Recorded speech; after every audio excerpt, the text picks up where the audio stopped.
I don't have a mark on my face, and I upset Sonny Liston, and I just turned 22 years old. I must be the greatest. I told the world, I talk to God every day. If God's with the king on that, he'll just the same. I shook up the world. I shook up the world. I shook up the world. I said, can I be a legend? Search your soul and answer me this question. Do you think I have what it takes to be great, but still be humble and learn from my mistakes?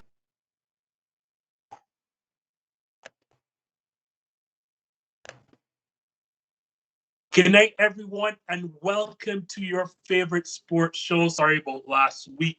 We had a bit of a technical issue, and we decided to take the week off.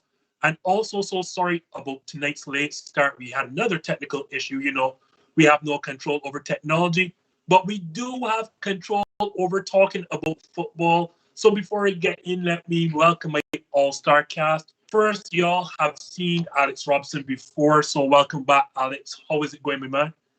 Going great, going great. It's been a hot minute, Justin. We haven't talked or done a show together. Madness. That was a hot minute ago, but here we are. We're talking football this time, and I'm excited. Pleasure to be back.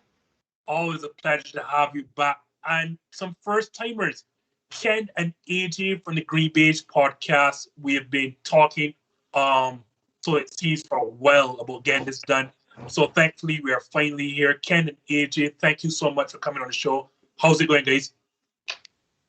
It's good, man. It is good. I am very glad that we could be here. Looking forward to tonight's show. This should be exciting. Yeah, thanks for having us for real, Justin. I was looking forward to it before, but knowing that there's opposition here for me, I'm even more excited right now. Oh, well, let's jump right into it then, because I see that number 12 jersey that you have on is no longer with you. And by jumping right into it, we are talking none other than the AFC East. Usually I start with division winners here. Sorry about that, AJ. But awesome that Alex puts on his New York Jets cap. Forgot I had it here. Got to represent my boys, even though we suck. Let's do it. But the biggest topic, unfortunately, really does lie in New England. So I will start with the resident New England Patriots fan, and that would be you, AJ. Mm-hmm. Cam Newton, Matt Jones.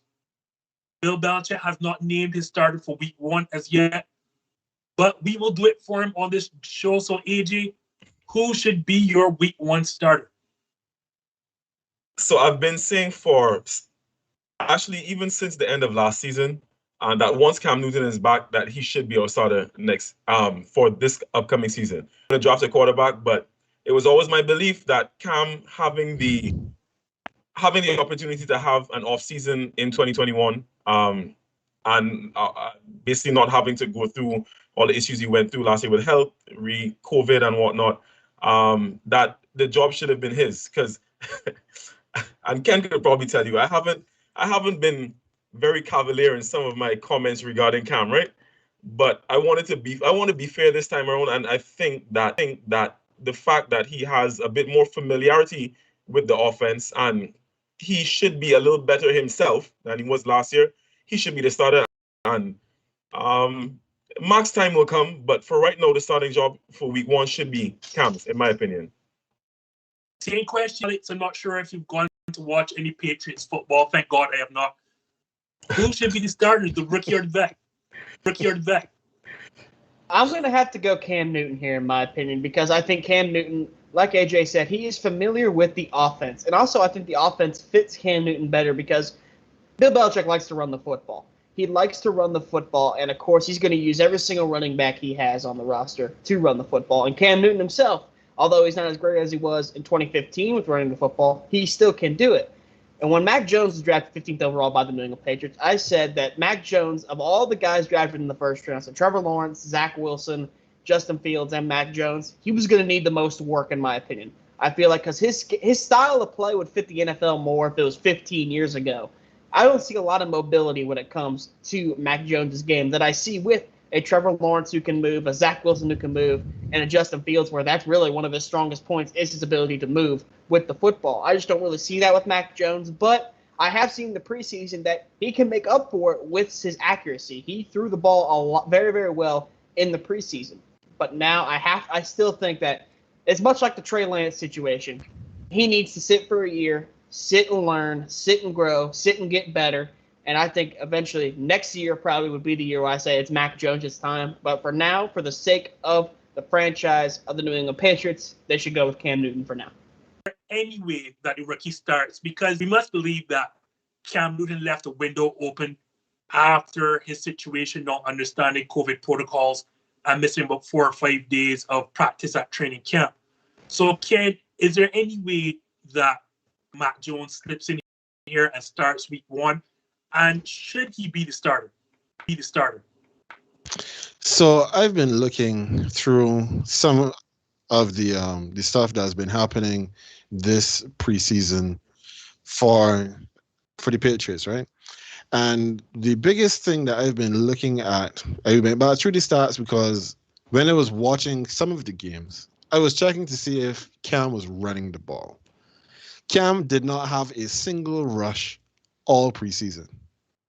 No, when you take that into consideration as that Bill Belichick plans to use a lot of the run game this season, then that more lends itself to Cam's skill set than it does to Matt Jones' skill set. They have beefed up the wide receiving room from what they had last year because they really had no wide receiving room last year. So now they've gotten some receivers in which you would expect will help whichever quarterback is in there for this season. But at least I would think for the first 5 or 6 weeks, I have to agree with the others. This is Cam starting, and maybe if things aren't going well, then we may see Matt Jones later on in the year. But at the beginning of the season, for sure, this is Cam's job. I want to agree and make this a sweep that this is Cam's from the get-go. I will say this, though. If there is a situation where a rookie can start, and of the rookie starting, I mean the 5 taken in the first one. 5, was it 5? 1, 2, 3. Yes, 5.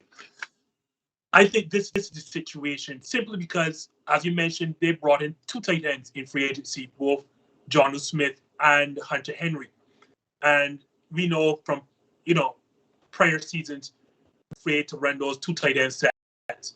And with 2 tight end sets, it means a lot of running the football, a lot of easy passes. It's basically get the ball off your hands quickly and let your playmakers do the work. And if there's one strength that Mac Jones had at Alabama, that was it. Getting the football out quickly, making quick decisions, and letting his playmakers do the work. And then when I look here at his preseason stats, I think he was 36 of 52 for 388 yards, total no turnovers, which is great, and the 1 touchdown, which tells me, again, the offense is coming a little bit easy to him because they're simply playing it. And then when you look at Cam Newton, yes, last season he was coming off in 8 touchdowns to 10 interceptions. Ooh. That won't cut it going forward here, especially after we saw the Patriots spend over $100 million in free agency to basically get back to the playoffs. The reason I'm going to agree with you all, though, is that Mac Jones has only started 17 games in college, and this is a very, very, very vision when you look at the Bills, when you look at the Dolphins, and an improved New York Jets, in my opinion. As everything you all pointed towards, this is going to be a run-first offense, and that is, that tells me Cam Newton and the experience. You don't spend $100 million in free agency not to make the playoffs, and in that mind, then you don't play a rookie quarterback, and Bill Belichick doesn't play rookie quarterbacks anyway. So yeah, I'm going to say Cam Newton is going to be the day 1 starter. So going back to our Patriots fan, I'm not sure if he's still there right now because I can't see him. But Okay. Oh, that's awesome. I just mentioned actually the $100 million that you spent in free agency. Mm-hmm. Do you think these free agent acquisitions, and there were a lot, from the aforementioned Jonnu Smith to Hunter Henry to Matthew Judon, Nelson Aguilar, Roderick Bourne, and I am still missing 4 or 5 names. Are these needs enough to put you back into the playoff? A couple weeks ago, Justin, I was saying no, but I'm going to be a little more positive this time. In my division, I feel like, yes, we can still scrape a wild card spot. We're definitely not going to win the division. The Bills are the team to beat.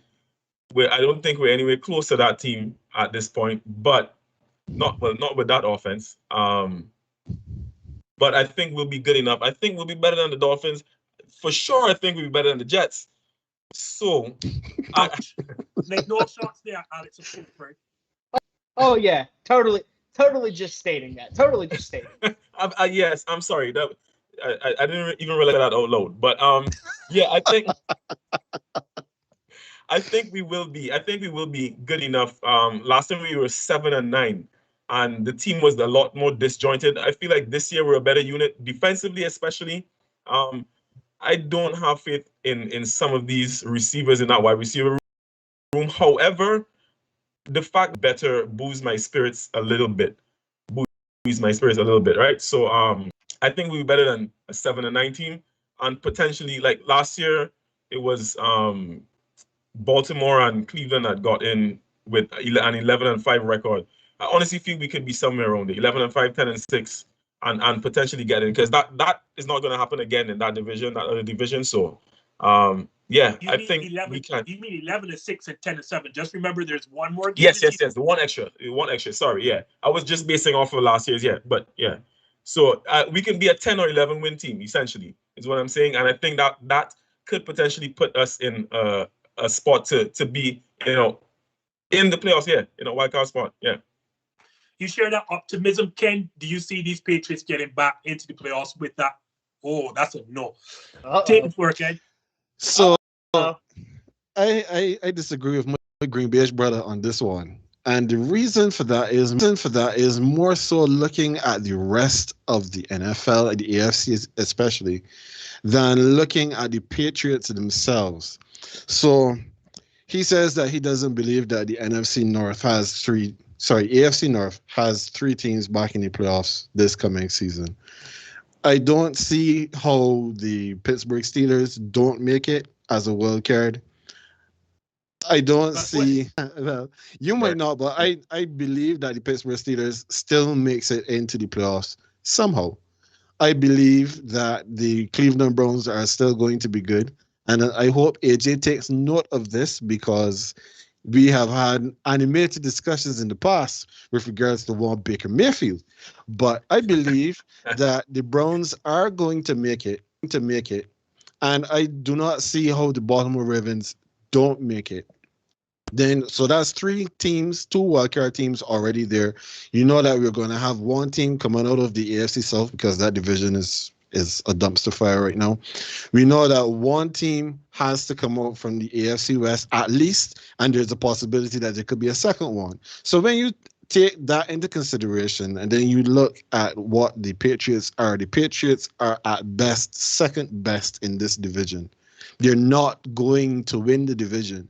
So they could make it, but I don't see them making it, because they have to beat out one of Pittsburgh, Baltimore, or Cleveland. Whichever one doesn't win, whichever two don't win the division, they have to beat out either Indianapolis or Tennessee for that other spot.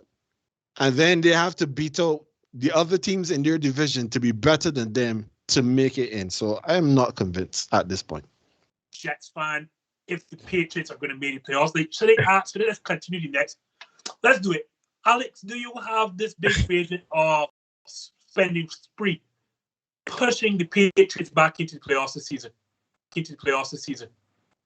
I think it could. I don't know if it will or won't, though, because I'm just so undecided about this damn offense. Like, Cam Newton was historically bad last year.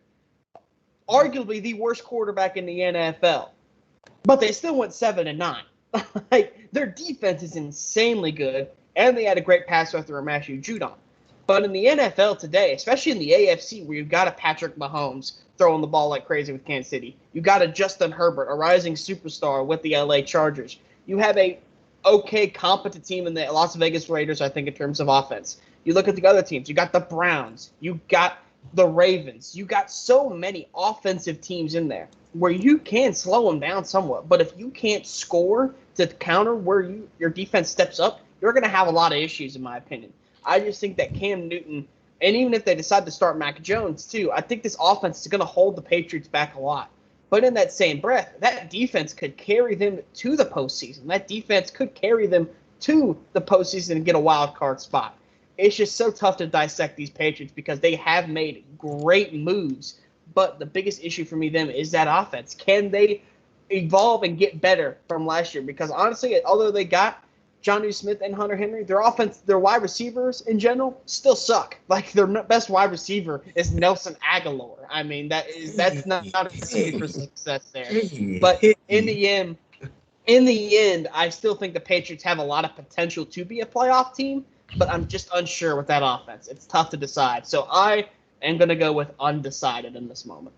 Off these two last comments and say the SC is very, very loaded up. And by the way, Ken, I do not have Pittsburgh returning to the playoffs. Huh? And even with that, there are still the darlings of the NFL now, the Los Angeles Chargers that everyone is jumping on because of the play of Justin Herbert last season. You would figure they may contend for a playoff spot. Depends on the health of Carson Wentz. I suspect two teams are coming out of the AFC South. I really do, because all Carson Wentz has to do is not turn over the football.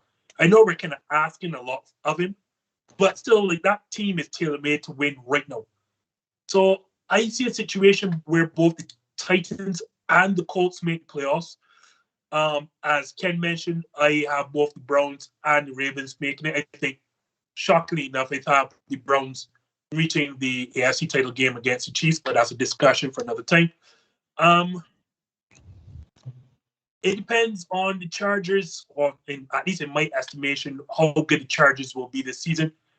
I like Alex. I love the defense of the Patriots. And what a lot of people forget is that there were a league-high 9 holdouts due to COVID concerns on the Patriots. Most of those players are coming back.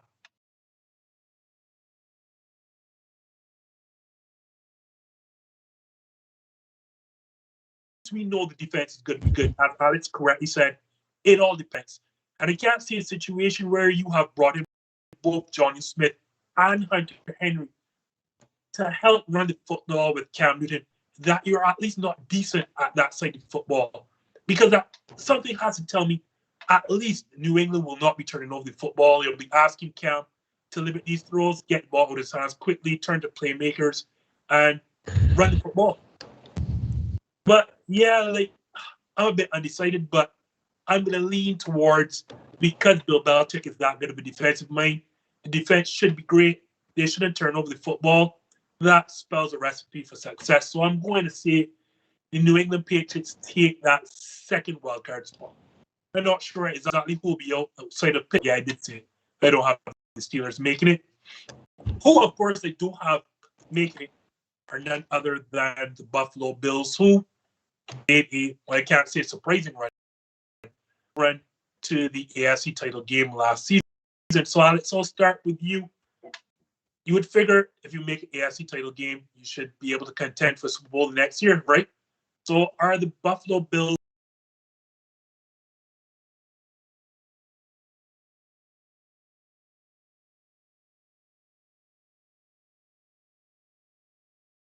other than Patrick Mahomes and the Chiefs?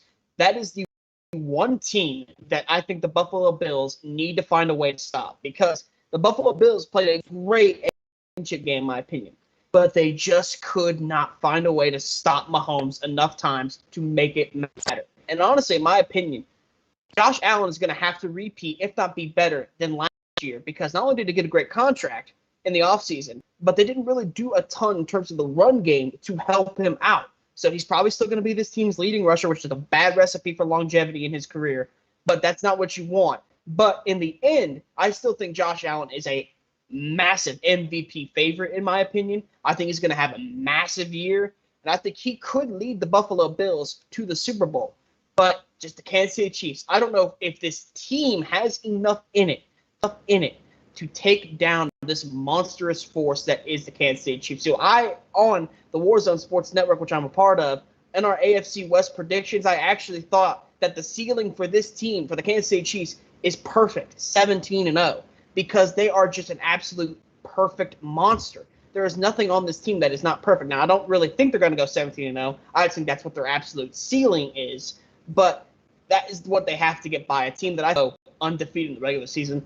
I don't know if this Buffalo team has enough in that, but they could shock them in the end. So I think, yes, the Buffalo Bills have enough to make a Super Bowl run. It's all about how they match up with the Chiefs. You believe in Bills Mafia, Ken? Can Buffalo really make a Super Bowl run this season? I believe that the Buffalo Bills can be good. Let me start there. I believe the Buffalo Bills can be good. See the Buffalo Bills making a Super Bowl run in 2021. And I love it already.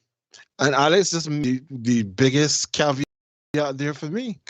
Besides the fact that they have to get through the Kansas City Chiefs to get there, their defense could not stop them last year, and they have not done enough, in my opinion, to shore up that defense this year.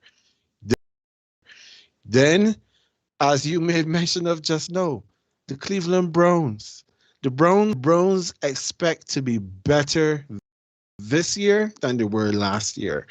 The Achilles heel of the Buffalo Bills is that they cannot run the football effectively. They could not do it last year, so they can't control time of possession. They can't control the clock. How are you going to beat the Browns, who will do exactly that? The Browns are going to shorten the game because they have two stud running backs who are going to pound that ball down your throat repeatedly. So when you take those things into consideration, those are two teams already that are, in my opinion, still better and more balanced than the Bills.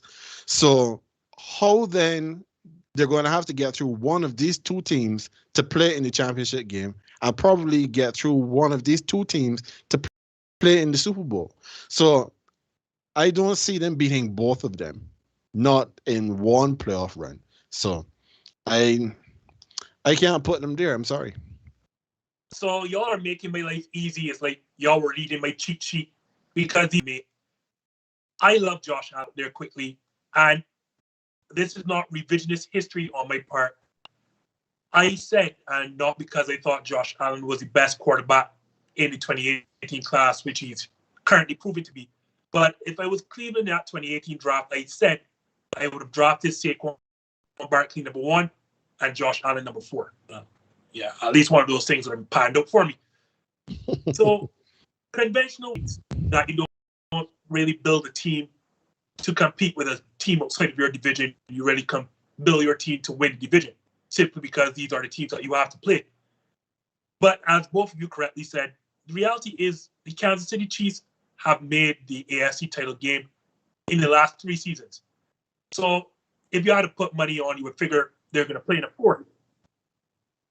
To beat the Chiefs, as Ken correctly said, you're going to have to control time possession, which the Browns really do. And I think right now the Browns are the best team built in the conference to beat the Chiefs. Buffalo cannot run the football, nor do they want to. They don't try to run the football. They don't pretend to try to run the football. And that is not going to beat Kansas City, because we've seen the best way to defeat that offense is to keep Patrick Mahomes, Travis Kelce, and Tyreek Hill on the sideline. Buffalo cannot do it. And we saw that in the AFC title game. Like, you can, as Alex mentioned, where the guy who gets all your touchdowns is Josh Allen.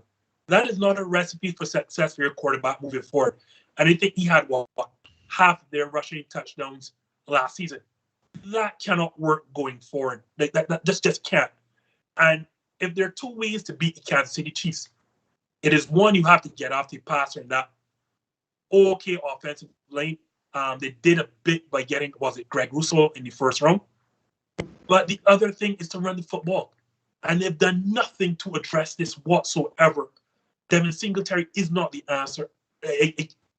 Me personally, I would have drafted Travis Etienne. I mean, guess it kind of panned out because, well, Etienne is lost for the rest of the year for Jacksonville Jaguars, even though if the Buffalo Bills did draft him, we don't know what would have happened. But to Ken's point, I don't see you beating the Kansas City Chiefs because we have not addressed the two areas of concern to beat them. And the Cleveland Browns, in my estimation, has one of the top three most balanced rosters. There's not if you look down, up and down on both sides of football, there is not a single area of weakness on that Cleveland Browns team. I think Buffalo actually fell behind Cleveland and Kansas City in the pecking order. And then you're going to have to beat one, if not both, the teams to get to Super Bowl. I just don't see it happening. And that lends right into my next point, the Buffalo Bills. So take it away, Alex. Should the Bills, considering that they could not run the football last season, should the Bills have taken a running back in the first round in this draft? That's tough to answer because I think the obvious answer is that they should have. But you have to look, in this 2021 draft, there were really arguably two running backs you could have taken in the first round. The obvious one is Nagee Harris. I think that everybody knew he should have been a first-round pick. He's a great all-around talent back. But then Travis Etienne is also an option, too. And a lot of people say he probably should have been a second-round pick. But in the end, both those guys went before the Buffalo Bills pick. Now, of course, the argument is they could have traded up to get them. But in the end, I don't think they're in that desperate of a position where they needed a running back that badly to trade up because they got a guy I like in Zach Moss, a guy I believe they've been grooming to be running back one, who fits more of the style of this offense, in my opinion, is a guy that's going to bully his way to get yards. When Zach Moss runs, it kind of reminds me a little bit, I'm not comparing the two at all when I say this, but just the style that Zach Moss runs reminds me of how Marshawn Lynch ran. Just power, aggressive, I want to bash you in the face and get the yardage I want, and you're not going to stop me from doing it. That's what Zach Moss reminds me of. Now, of course, they could have traded up, like I said, to get him, but in the same position, I don't think the Bills needed to. So I think there is obvious argument that they could have and probably should have traded up to get a running back. But in the end, Etienne was picked by the Jaguars. That was the worst pick in the draft, in my opinion. That was a terrible decision when you had Tevin Jenkins right there to get him and bolster up that offensive line that's clearly been terrible. A little bit of a tangent there, but that pick just really irritated me. And then, of course, Nagee Harris going to the Pittsburgh Steelers, where he's going to be the running back one right from the get-go. So, in my opinion, the Bills weren't in a position to trade, and I like to pick Gregory Rousseau out of Miami. So, in my opinion, the Bills were fine standing where they were. Same question, Ken. Should Buffalo back in the first round possibly traded up for either Nagee Harris or Travis Etienne? So it's a little bit difficult based on the way how everyone at this point in time to say that they should have traded up to get a running back.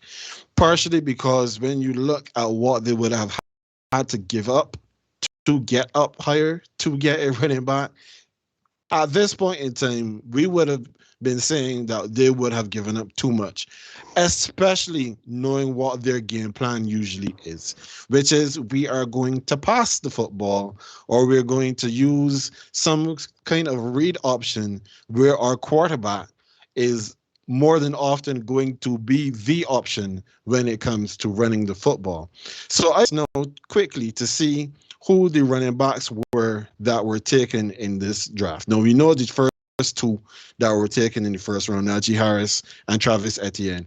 I think that the Travis Etienne pick necessarily was a bad one for the Jaguars. It just hasn't worked out for them because he's been hurt. However, when you look at Nagee Harris, Travis Etienne, then the next one taken is Javonte Williams, who went in the second round to the Denver Broncos. Do any of these running backs, these first three running backs taken, do any of them answer their problems in the run game? The short answer to that is no. So what did the Bills actually do? The Bills took an offensive lineman with their first pick. Now, at the end of the day, you have to protect the franchise. Your franchise is not a running back. Your franchise is your quarterback. So therefore, taking a offensive lineman with your first pick can work out for them in the long run. But going back to the question that was asked, if they should have traded up to get a running back in the first round? My short answer to that is no, because the price would have been too high. And then in 2 years, when we're looking at this running back having taken a whole lot of a beating over these first 2 years that he's going to be literally run into the ground, they should not have. So if we're going to say that, then we should also give them the benefit of the doubt now and say that they did the right thing in holding their picks and not trading away the farm to get a running back. Now, this is why I'm not an NFL general manager and I just talk football and not take picks. Because I'm a guy who believes in championship windows. And right now, has a slight championship window here. I would have traded away the farm, but I would have moved up to get Nagee Harris. And here's the reason why, right? And I'm not saying that either of you are wrong. Huh? As I said, this is the reason I am not a general manager. I know what is ahead of me. I can't tell you how long may open. I do know that I am the best team in the AFC East, and I know the best team in the conference right now is the Kansas City Chiefs. How do I beat them? I have to be able to control time of possession, and to do that, I have to be able to run the football. I say all that to say I can't look too far in the future when I have a championship window that I know. And then that's just me personally. I would have went after Nagee Harris, missed me being aggressive, probably might not work. So, and the reason why I've gone after Nagee Harris, I like to do some digging and nails. People always say, the recent history is not to take a running back in the first round. And I disagree. The problem comes is paying a running back after that rookie contract. And there is where teams run themselves into problems. And the reason why I like taking running backs in the first round, outside of offensive linemen, the position group that churns out the most Pro Bowlers for rookies, none other than running backs. Running backs come ready to contribute immediately. Let's look at no other than Ezekiel Elliott. Hit the ground running his first 2-3 seasons, and then, well, I don't know what's the reason for the huge dramatic fall off. I have to believe if I could get a Pro Bowl level season in these first 2 seasons, or in this first year out of Nagee Harris, that puts me in the Super Bowl. Whatever I would have traded for Nagee Harris would have been worth it. That's me personally. If I can get a Pro Bowl level talent right now, I don't care what Nagee Harris gives me in year 4 or year 5, and then I don't spend big money on Nagee Harris. I have to think Super Bowl right now, and would have spent a first round pick on Nagee Harris. If it means moving up to get him, I would have moved up to get him. I mean, they had to. Because if I could get a Pro Bowl at a running back position right now that can put me in the Super Bowl, is it not worth it? Is it not worth whatever I would have traded to get him? But again, that's me personally. But now that we have AJ back, I'm going to have to ask you about your hated rivals, Buffalo Bills. Should or would you have traded up to get somebody like Nagee Harris if you were in Buffalo?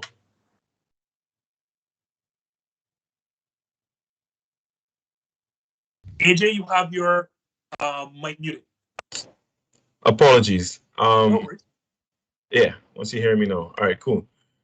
Yeah, in thinking about it, I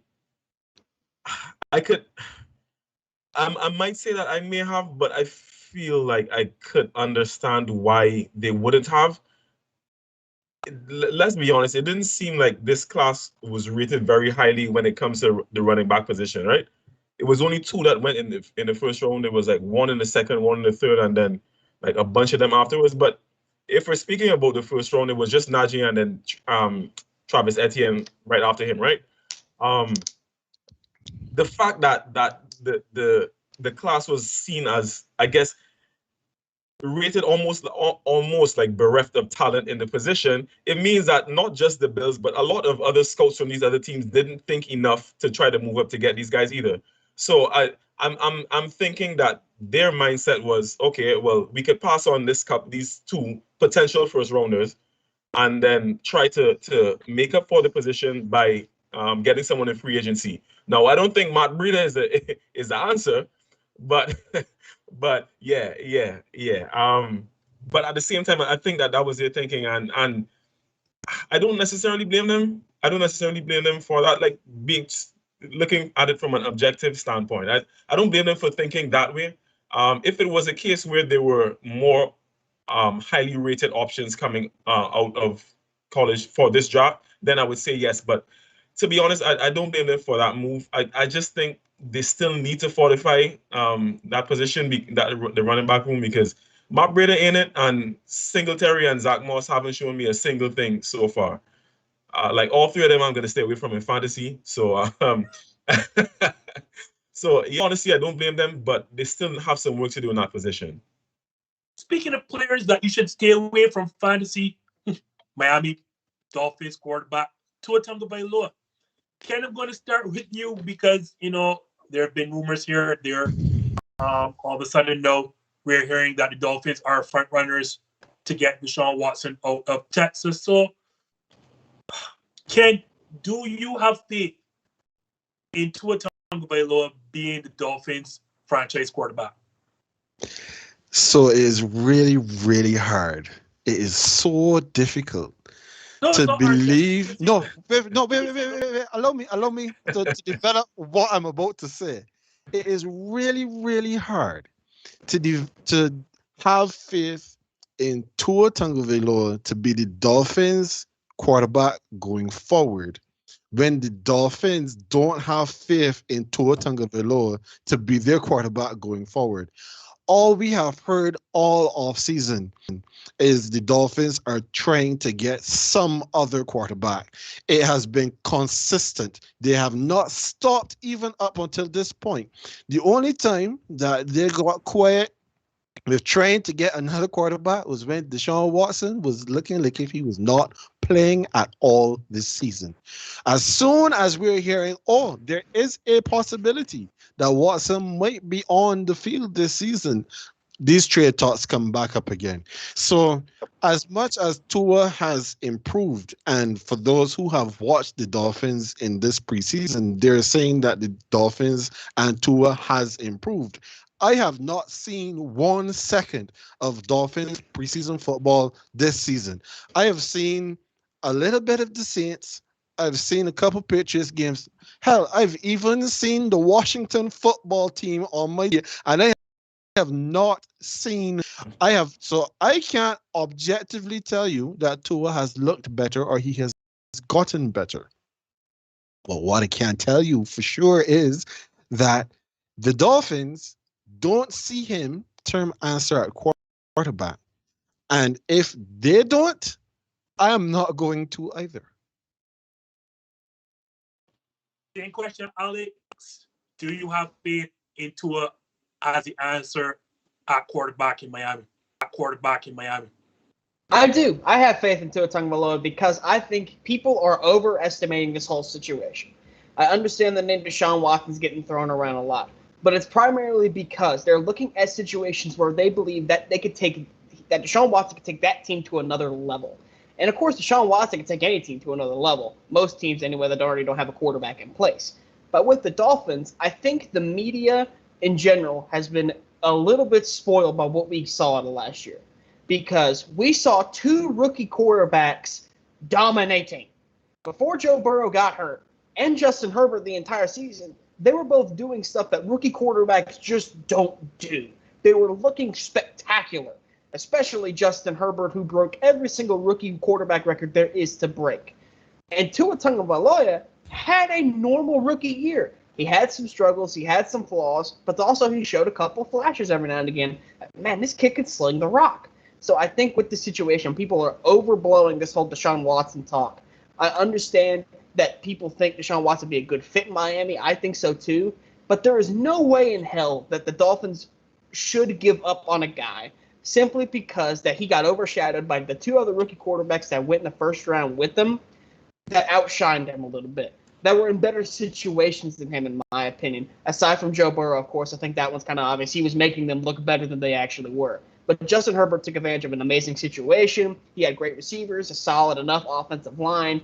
The only thing that was holding Herbert back, in my opinion, was a bad head coach in Anthony Lynn. But now that's not the issue. I think Herbert is ready for an insane year. And I think sophomore year out of Tua Tagovailoa is going to look very, very different, and he's going to take that extra leap, in my opinion. Miami, stay faithful to the guy you just picked 5th overall. Stick with Tua. He's going to get you places. Well, Alex, I'm happy that somebody is going to be positive about Tua because I'm not that guy. But who knows? AJ may be that guy. So, are you as optimistic on Tua? I don't want to come across as harsh as my brother Ken here, right? But I share the same sentiment, but I'm not as profound in my statements. What it is for me, being if I have faith in him as Miami's franchise, first of all, I'm still looking for signs that he's a starting quarterback. That's the honest truth. And yeah. And I don't even know. I hear Alex's point, and Alex has some very good points in that. Or even last season, I don't even know if Brian Flores could say whatever he wants to the media. When game time came around, I don't think that Brian Flores trusts him. And on our podcast, since last season, I said that I was actually for giving Tua the chance when Flores decided to put him into the starting lineup, right? To give him his first start. Ken was against it, I was for it. But right now, Justin, I don't know. I don't know if Flores trusts him enough. The fact that he was pulling him out in situations where he needed to learn essentially and have that baptism of fire, right? I guess it was a kind of situation where, all right, well, we could still potentially get into the playoffs, so let's put Fitzpatrick in. So I didn't like how that situation looked. To me, it didn't seem like Flores had enough confidence in Tua back then. The preseason is not going to tell me that he does either, especially with the way they've been courting Deshaun Watson. But that's minor to me. To me, I still don't know if Flores trusts him as a starter, so I definitely can't see him right now as a franchise QB. Here's the thing, and I agree with you, Ken and AJ, because here's the thing. It doesn't matter whether I trust him. It is clear the Miami Dolphins do. Mm-hmm. And why I tell you this, Alex, is that last season, as AJ correctly said, at every moment got a little tough. Brian Flores wasted no time pulling him. And you would figure these are the learning situations. Leave a quarterback there to, for learning moments to get better under fire. You're not going to get better on the practice field. There is no single practice field simulates what happens in game time. You're getting better on the field. And it was so weird. Like, they were trying to play for the future and the present at the very same time, which never works in any sport. So it is clearly every single moment games got tight. Brian Flores went to Ryan Fitzpatrick. No, there's no Ryan Fitzpatrick. I think the backup quarterback is Jacoby Brissett. Decent enough start in this league, I guess, I suppose, or a good enough backup.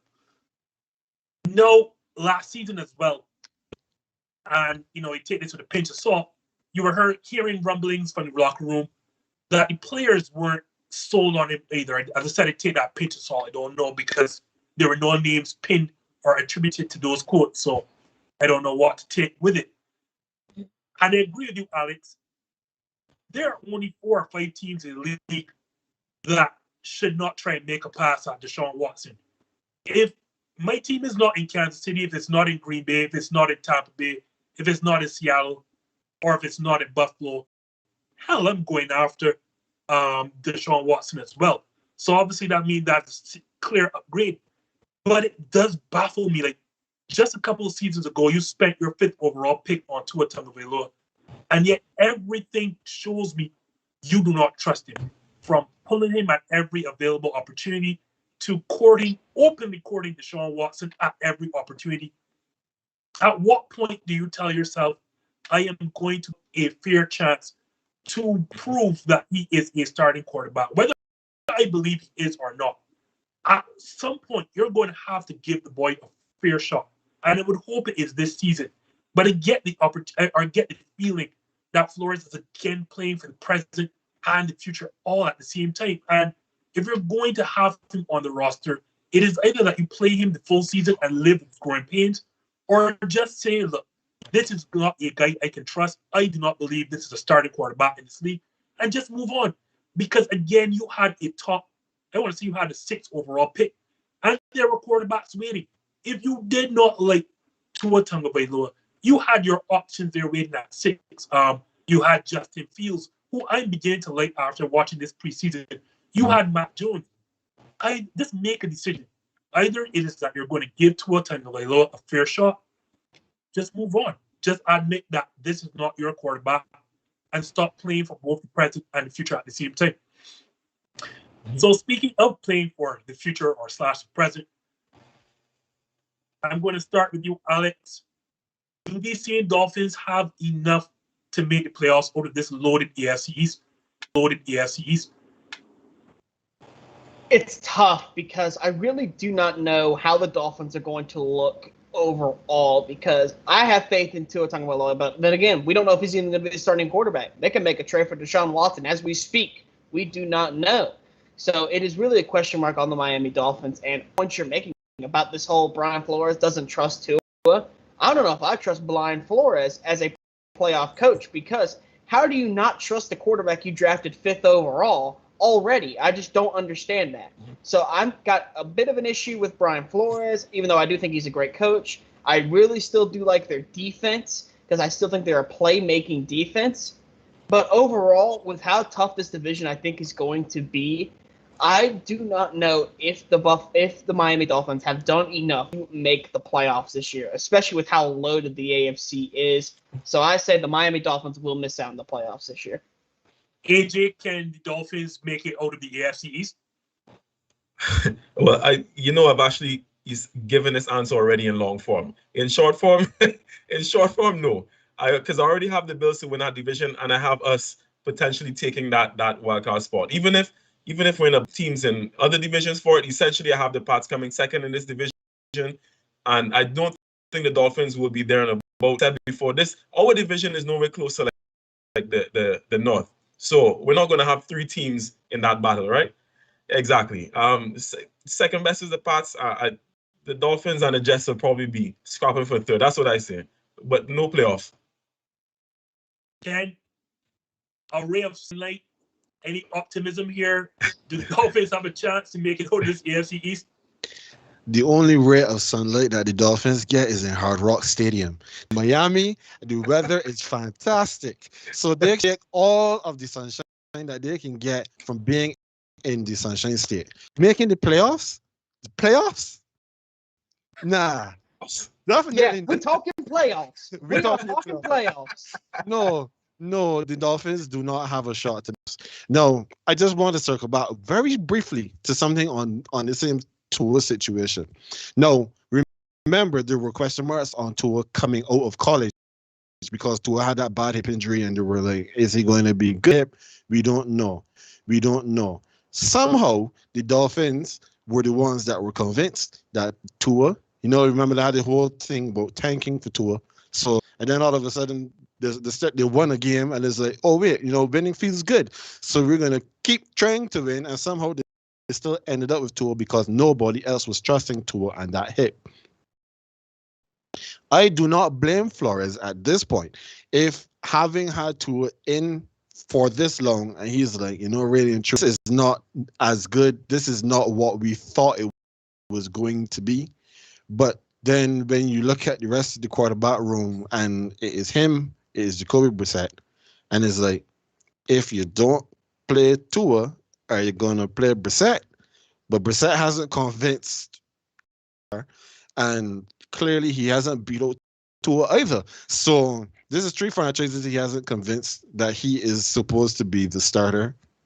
So what are you going to do? You don't really have another option. So you're trying to get Deshaun Watson, who may or may not play. Right now, there are lots of things that are a mess for the Dolphins. That is an incontrovertible fact. So when you put all of that into consideration, and you know that they can't do the thing that they did last season because they no longer have the pinch hitter to bring in out the bullpen to come and give them 5 passes and make magic happen. No, the Dolphins don't make the playoffs. I just tried my best not to heat on Tua, but I'll add to Ken's point. And the reason I wouldn't have drafted is because he got injured in high school, he got injured at college. And Tua is not a very big person. I've seen people, or I've heard people who've seen him in person. He's not very big. So I'll just leave it at that because I'm not going to take this show to keep all this negativity on Tua Tagovailoa. I can have other quarterbacks like Sam Darnold who can do that at a later time. But speaking of quarterbacks who I actually like, yes, Alex, I actually like Zach Wilson. So going to your New York Jets, Jets, Jets. What do you expect to see from Zach Wilson in this rookie season? The exact damn opposite of what we got out of Sam Darnold. A guy that can push the ball down the field with confidence, a guy who can make the correct reads, and a guy that knows when to throw the damn ball away. Everything in preseason I've seen out of Zach Wilson, I've absolutely loved. He makes the right reads. He evades pressure. He doesn't panic. He makes good throws. And, oh, my God, the arm on this dude is better than advertised. I loved Zach Wilson out of BYU. I love him now. He's a New York Jet even more. So I think Zach Wilson is poised for a very solid rookie year. I'm not saying he's going to go out there and absolutely light the world on fire, but I'm thinking we're going to see a lot of solid points out of Zach Wilson. I think we're going to see an improved New York Jets team, not at the tune of they're going to be all of a sudden an 8-9 team or anything like that, although I do think that was their ceiling before the Carl Lawson injury. But now I think the Jets are probably about a 4 or 5 win team. But I think we're going to see a lot of good out of Zach Wilson in his rookie year. I think he is – I know a lot of people are hating on him because he's a smaller guy and all that. Colin Cowherd, oh, God, I can't stand to hear him talk about Zach Wilson because he compares him to Johnny Manziel. There is no comparison whatsoever between the two. But I really like Zach Wilson. I think he's poised to have a great career as the New York Jets quarterback under the regime that they have now with Joe Douglas and Robert Saleh. Zach Wilson, I expect a very solid rookie year out of. To the tune of probably, I'd say, 20-plus touchdowns and probably 7 or more interceptions. I think it's going to be a solid rookie. Please, no, Alex, you're a guy I absolutely like, and I love having you on the show. Never, ever again come on this shit and mention Colin Cowherd in the same sentence. No, never. Like, no, we don't do that on this show. We don't mention the Colin Cowherds and the Stephen A. Smiths and the Skip Baylesses of the world here. Those, I've already done too much. AJ, what can we expect out of Zach Wilson, the number 2 overall pick of the 2021 NFL draft? Oh, this is going to hurt me. I'm going to try to be very objective and not bash the Jets, right? Let me try to be diplomatic here. Oh, no. We don't do diplomacy here. No. Let him do what he wants. Let him do what he wants. No. You know what? In all honesty, I have seen no tape on Zach Wilson. I didn't see him at BYU. I haven't watched the Jets in the preseason. So I apart from seeing like clips and a few videos, I can't say I've seen the guy play. So I don't want to make any unfair assessments of him. But I did hear just in research, some of the same things Alex said, that he's composed, he has a really good arm, knows when to let go of the ball, that kind of thing, right? So that, and him being a number 2 pick, I would guess that he was at least somewhat NFL ready, going that high in the draft, right? So to be fair, I expect him to have a decent rookie year, like Alex said. I think they've brought in some weapons that, man, you know what? I'm actually a really big fan of Corey Davis, you know. I'm a big fan of Corey Davis, and I think that was a really good addition. I think they brought in like Keelan Cole. Like, essentially, I feel like they bought him some toys to play with, right? So in terms of just, I'm not gonna project what the team can do, but in terms of Zach, I think he will have a good enough rookie year. He'll be able to make the team better than they were last year. They still won't be playoff contention. But yeah, they'll be better. I mean, I think he'll come good. Been chomping at the bit. So go ahead, Ken. What do you expect to see from Mr. Wilson in his rookie year? So Alex, I am sorry. I'm apologizing. No, from the jump. Okay. No, you said that you are in love with what you've seen from Zach Wilson, and that you expect Zach Wilson to get many touchdowns and 7 interceptions or so. All right. So my first caveat where this is concerned is the franchise he's playing for. He's still playing for the Jets. Now, I like Robert Saleh. I think Saleh, I'm hoping Saleh will be a very good head coach. However, he's coaching the Jets. There's a reason why we always make the statement of it is the Jets, just like it was the Browns. And I do not know, and I do not see the Jets roster right now being what Stefanski came into when he went to Cleveland. That's point number one. Now, point number two, when you look at the schedule, you look at the teams that the Jets are going to play against. The Jets have the Patriots, who have a much improved defense. The Broncos, they seem to be heading back to the no-fly zone with their secondary. You have you have the Patriots twice. The Colts had a good defense last season. The Dolphins have a very good secondary. They're playing against the Saints. And the Buccaneers. They have the Buccaneers as well. They have above average defenses up and down their schedule. The preseason, nobody shows you everything in the preseason. They show you very little. There's very little value in watching the preseason as a fan to be able to make proper projections for what a team is going to be during the regular season. Now, this for me is the coup de grace, as it were, when it comes to Zach Wilson. Oh, we have some big terms on this show. Zach Wilson, you remember at the end of the college, there were only two quarterbacks that were being mentioned. It was Trevor Lawrence and it was Justin Fields. All of a sudden, Justin Fields' stock kept dropping when nothing was happening. And then all of a sudden we had Zach Wilson coming up, and nothing was happening. Somebody or some people along the line decided that Zach Wilson was going to be this great prospect. He was going to be this fantastic quarterback, and therefore he was worthy of going second overall when we were hearing that Justin Fields could even fall out of the first round. So I don't know what everybody is seeing. I personally have not watched a whole lot of college football because college football has not really been my thing. But when I take all of that into consideration, there are so many question marks about this guy coming into the NFL. I don't know what all of these scouts were seeing, that all of a sudden he went from not even being in the conversation to being second overall.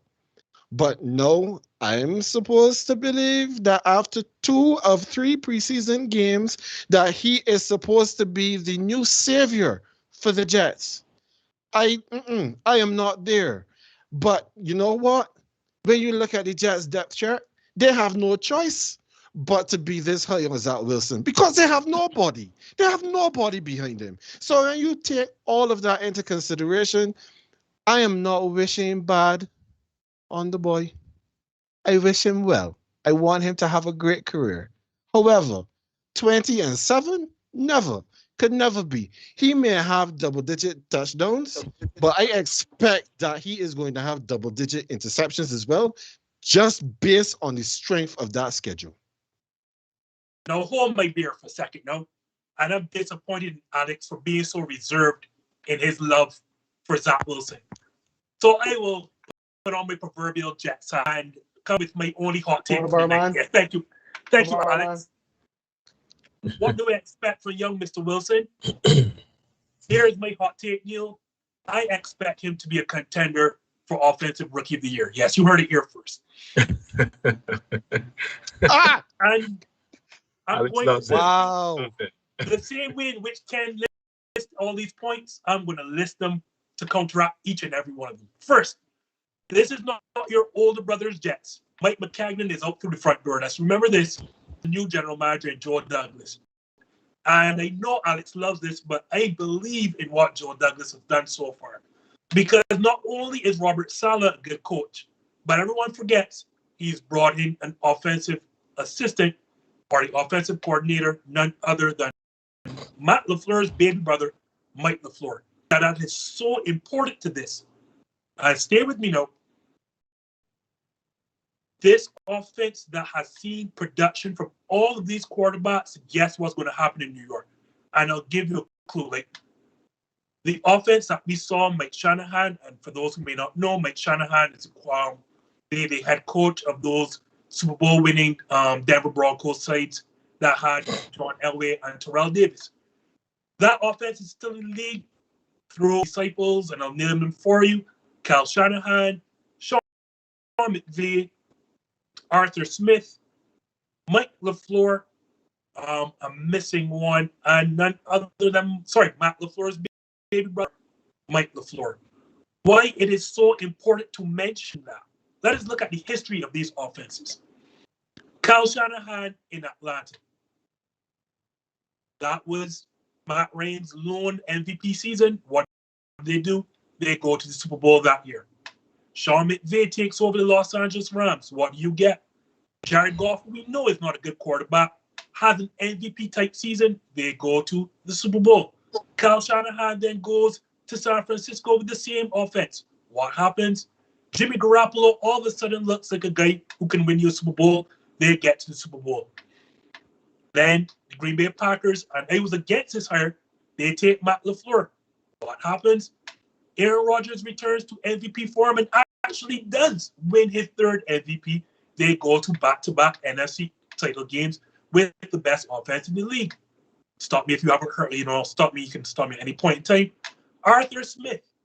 When everyone thought that Ryan Tannehill was washed up in Miami, Arthur Smith takes over in Tennessee, gets Ryan Tannehill, and all of a sudden we're talking about one of the best quarterbacks in the AFC.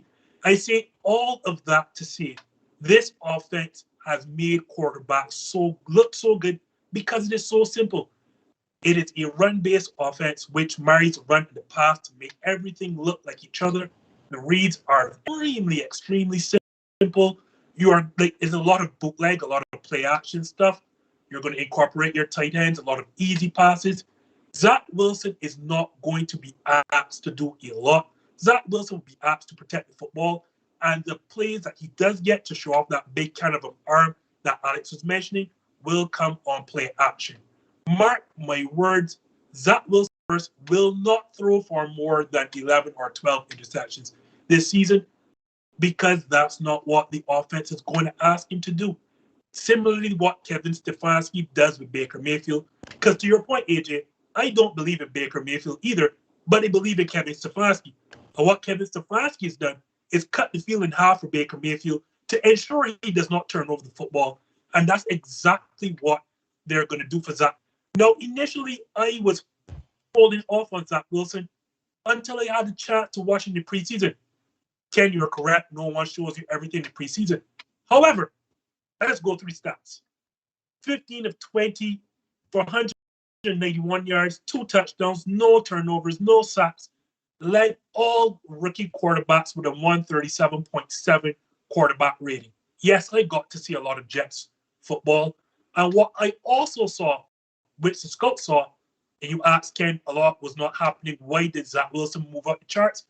One rolls to his left and throws that huge bomb going the opposite way against his own body. That is a massive arm for a small man. And now you are pairing him with an offensive coordinator that is going to maximize protecting the football. You heard it here first. I have him for a serious contender for Offensive Rookie of the Year. Nagee Harris will win the award. Zach Wilson will be second in the award. You heard it here first. I am disappointed, Alex, that I had to be the Jets fan on this show. I believe that Zach Wilson is getting. Thank you. But disappointed, Alex. Thank you. I will allow you know to make up for this not being on the Zach Wilson train by asking you this now. Do you like the Jets' current rebuild under Joe Douglas?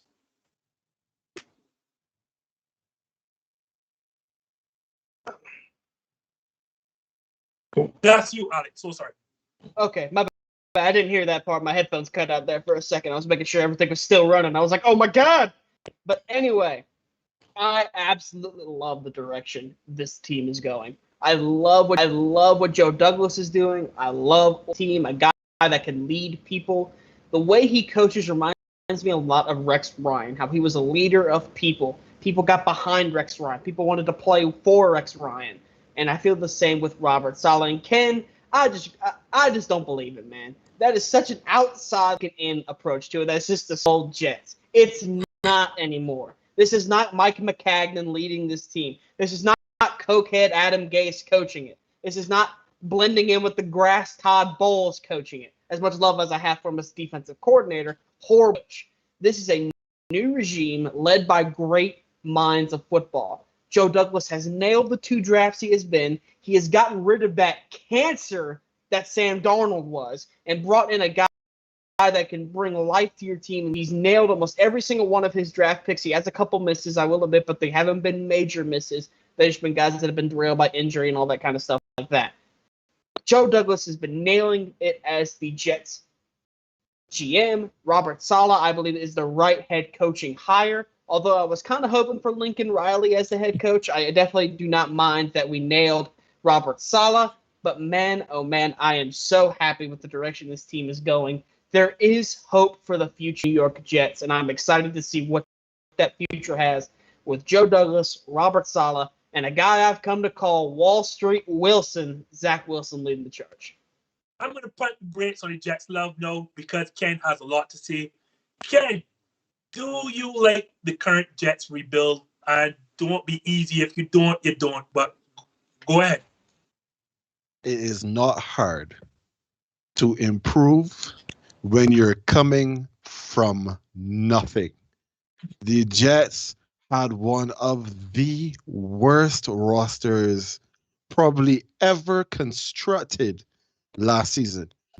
So it's hard to improve on that when there was nothing. When you like, let's say you went in to go and when you got there, you recognize that the only thing that the house had was 4 walls and a roof, and everything else in there was trash.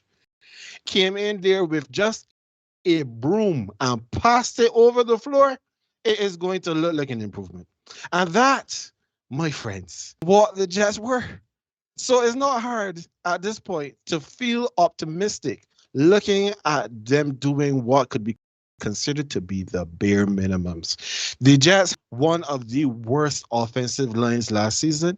They tried to address it in the draft. We have not seen them under proper game conditions yet. So I'm not out here beating no drums and waving no flags and shaking no pom-poms. When you look at like I said, when you look at the quarterback room is paper thin to the point where it is almost transparent behind their starting quarterback. That also has to fall on the GM. Yes, they've made some improvements where the wide receiver room is concerned. That was not hard to do when you had basically me and Ajay out there catching balls last year. So when you look at what they have done, yes, they have made some good moves in some good offensive talent. Yes, they have done an exceptional job in terms of bringing in backroom staff. And I believe that my effusiveness and my praise, and yes, that is a lot for the Jets when I'm talking about them doing great things and bringing in backroom staff. Had they brought in Lincoln Riley, we would not be having that same conversation. It would sound completely different. It would sound like everything else I've been saying about the Jets, which is, at this point in time, it is way too early for me to say anything other than, yes, they've made some decent moves, but when I look at this roster, it is still very, very thin in certain spots. Just, AJ can tell you, just like Kevin Stefanski and the Browns, I don't believe you until you show me, because what I have seen from this franchise all along has been nothing other than abysmal. So let's see what they do this season. I'll give them a chance. I'll probably watch a game or two. However, until I see it, I don't have any credit to give. I'm sorry, the phone service is cut off. AJ, do you like the direction that Joe Douglas has gone with the New York Jets? Justin, I love how you phrase this question. Let me be very blunt here. You ask me 2 questions. I'm not going to be diplomatic on both. If I like it, hell no, I don't like it. I don't like it because I think they actually made some good moves. That doesn't bode well for me as a Pats fan. I don't like it. The Pats, I don't like it. Listen, I was actually very complimentary of their draft. You see Elijah Vera-Tucker? I really like that boy too, I think that is a really good move. I don't like it. That doesn't bode well for the Pats in the future. No, I can go along Ken's train of thought. My ends would be different. My outcome for that would be different, though. The fact of the matter is, I think it still is progress. No matter how you look at it, it still is progress. I think they have made some good moves. So and Ken is a little down harder on them. I think so far with the moves they've made, they will be better this season, and I don't like it. To answer the question, no, I don't like it. It's going to get back a bit tougher, and I'm in this transition period now. Me meaning the Pats, we're in this transition period. I don't want to be going through that with the rest of the division as well. No, I don't like it. Now, I was speaking. Sorry, one more thing, Alex. I was speaking so glowingly about some of your additions, because like I said, I'm a fan of Corey Davis. You have Jamison Crowder too. I think he's really good. Keelan Cole, yeah, decent. Saw you brought in Tevin Coleman too. Don't trust that guy. He can't stay fit. But at the same time, I think Joe Douglas does seemingly have them going in heading in a good direction, and I do not like it. I got you. I love it though. That makes me happy. That makes me happy. Hearing a Patriots fan say that just warms my heart. Had to be said. I hear it. For me, I don't like the direction. I absolutely love it. I'm not here to tell you that the Jets are going to make this magical turnaround immediately. I'm not here to tell you that the Jets are going to go 8-9. I agree with Alex. You're probably looking at a 4 or 5 win team here, which is a drastic improvement on a 1-win team or a 2-win team, whatever the season total was last season. And those are 2 wins you had no right going after. I don't know. When you have a talent like Trevor Lawrence, I don't know how you can't. About it. Let's not talk about it. I don't know how you can't even get tanking right. But here's the thing, right? You identified your quarterback early. You said you get Zach Wilson, no problem. But you didn't just get your quarterback. You made sure that there's no way that he's not going to succeed. So you have the offensive coordinator in Mike LaFleur. I've spoke glowingly about that offense. Your next pick, as AJ correctly mentioned, you went after the best guard in draft, or who I think is the best guard in draft, in Elijah Vera-Tucker. And then the most underrated pick, in my estimation, you go into that unknown wide receiver factory in Ole Miss and get Elijah Moore. I think he is going to be a gem. I don't think people understand how good Elijah Moore really is going to be. Elijah Moore is that guy, is that dude that is really going to help out Zach Wilson. So already you're seeing the signs. We are not going to draft this young quarterback faster.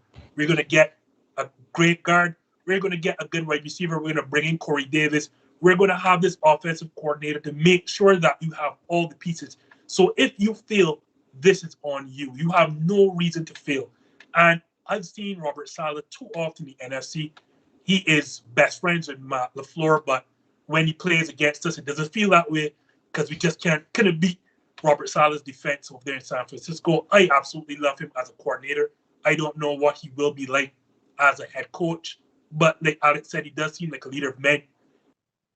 I like this Joe Douglas era because unlike Mike McCagnon before, you can see a sense of direction. I don't know what Mike McCagnon was trying to do, but you see the direction in which the Jets are going forward. It is clear.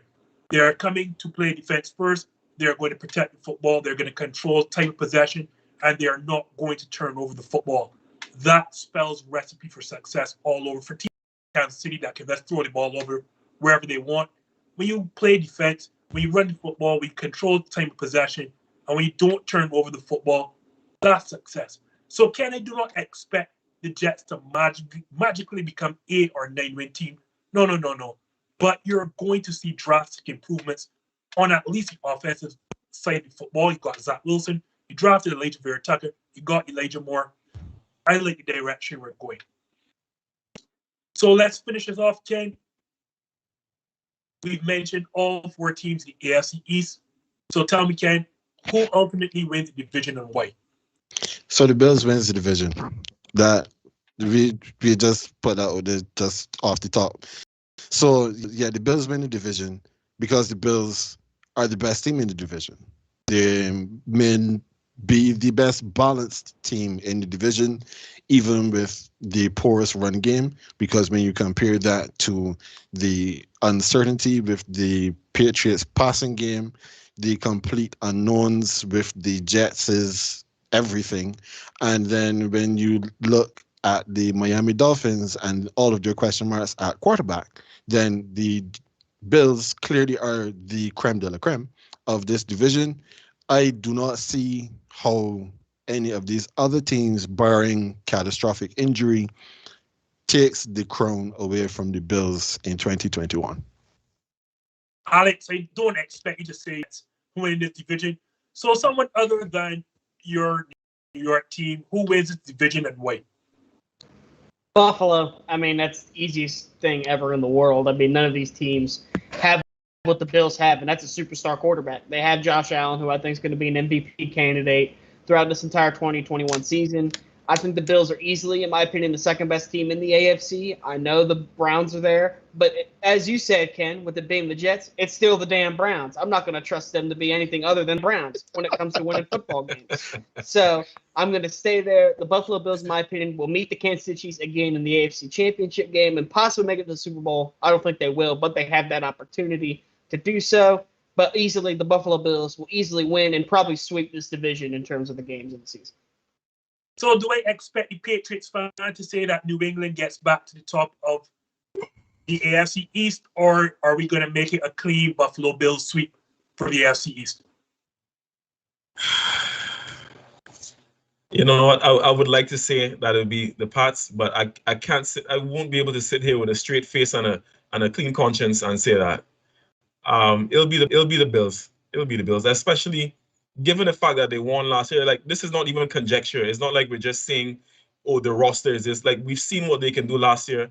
As Alex just correctly stated, they have the best quarterback in the division, arguably like the second best in the AFC. So that being said, I don't see how anyone takes them off that apex this season. We're not there. The Dolphins and the Jets for damn sure aren't there yet. So division to lose at this point. I'm going to just make it 4-4. Buffalo Bills, they have Josh Allen, they have Stephon Diggs. And typically when you have the best quarterback in your division, usually more times than not, 4 to 5 times they're going to win the division. I don't think there needs to be said anything else. I do think the Patriots will be much improved, and I do expect them to get a wild card spot. But the difference between Josh Allen and Cam Newton / Matt Jones probably will be the difference in division wins. So, guys, we have gone well past the hour allotted. Our time manager, who is also not on screen. So, guys, let me quickly get to Ken and AJ. Thank you so much for coming on. Please tell the guys how to find you and what you have coming up next. And take note for those watching the show, I will be coming up on their next episode. Yeah, so the GreenBaje Podcast, it broadcasts every Wednesday morning on YouTube. You can also find us on every audio platform but Apple Podcasts, because Apple Podcasts still refuses to let me in. This is a running joke that we've had since we tried to get the audio going, that I can't get into Apple Podcasts to get our show on there. So you can find us on Spotify, Amazon, most other places. Just Apple is being a little bit stingy. Also, we've debuted our fantasy show this season, and with our fantasy show that is on every Thursday morning, both shows come on at 9 a.m. Eastern. And in addition to that, we have a show fantasy league. Now we have one spot still up for grabs. So anyone who is interested, I know you, Justin, you said that you are not a fantasy. I am not a fantasy football guy in the least. Nope. Interesting. Okay. Right. So if anyone is interested in being a part of our show league, you can find us on Instagram. My handle is at KA Griffman. AJ is at AJ. Tell the folks your handle because I don't remember off the top. Armand.Jerome. Jerome. My two names. Armand.Jerome. And you also find us on Twitter at GreenBaje. You just put it in. It is literally green for Grenada, Baje for Bajan, BAGE. You can find us there. We are looking for one other person, but of course, we want to just welcome everyone into the GreenBaje family. Alex, this is not your first time on the show, but all the same, as part of that Warzone Sports Network, tell the folks where they can find you and what you have coming up next. You can find the Robson Sportscast, my show, on all major media platforms, especially Apple Podcasts. That's where I actually get most of my listens from. So get there, guys. But you can find the Robson Sportscast on anywhere you get your podcast, Spotify. You can find it on Apple Podcasts, Google Podcasts, wherever you get your podcast from, you can find it. You can also catch me on Instagram at the Robson Sportscast, ROBSON SPORTSCAST. That's a tongue twister. Try to say that 5 times fast. All of that together. But you can also find me on the Warzone Sports Network on YouTube. Every day we have live shows. Coming up tomorrow, I am joining my arch rival on the Warzone Sports Network, Brian Bolster, for an episode of Sports Force. And then also coming this Wednesday, the brand new show at preview debuts of the college football roundup. I'll take you throughout college football, give you previews of the best games and its best players. Guys we may see on the big stage come Sundays, but right now they're playing for their college teams. Always a pleasure being on with you, Justin, and always a pleasure meeting you guys, Ken and AJ, even though you both decided to rag on my Jets. Ken, AJ, you were kind of nice, though. I give you a pass. But man, oh man, the guy's jersey you're wearing torturized my childhood, so I don't thank you for that. I'd imagine, and I love him for it. Hey, Alex, by the way, it's not just you. Like, I have a thing against most teams from New York, so I just let you know that's how that came about, you know? I got you. I understand the feeling's mutual. Well, if you're a fan of this show, you know that we are not on audio only podcast because we really are not a podcast. We are a live show. So every Monday, 8 to 9, typically, unless I decide to go well over the hour, which I have done here.